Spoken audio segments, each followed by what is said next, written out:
Magandang araw po sa inyo lahat.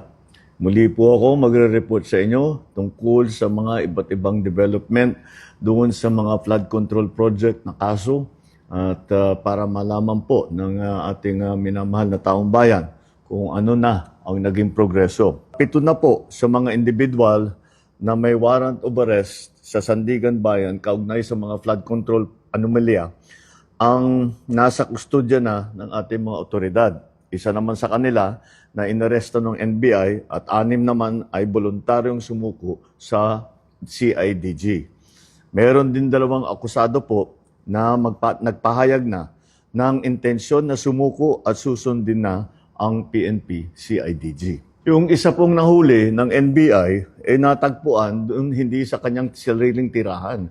Kaya't mananagot din yung mga nagtatago sa kanila.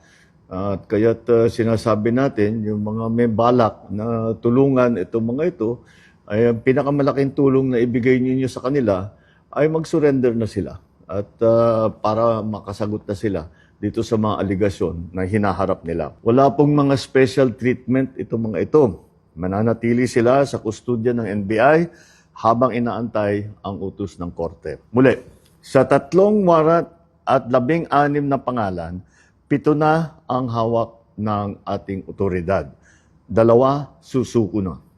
7 ang mananatiling at large at kasama na dyan si Saldico. Sa lahat ng natitirang akusado, ang aking payo sa inyo ay sumuko na kayo. Huwag nyo nang antayin na habul-habulin pa kayo. Mas maganda para sa sitwasyon ninyo na sumuko na kayo para maganda ang inyong pagsagot sa mga aligasyon na dinala kontra sa inyo. Sa mga nagtatangkad tumulong sa pagtatago, tandaan ninyo na kahit papaano, mananagot din kayo kung kayo ay nagtatago ng isang fugitive from justice.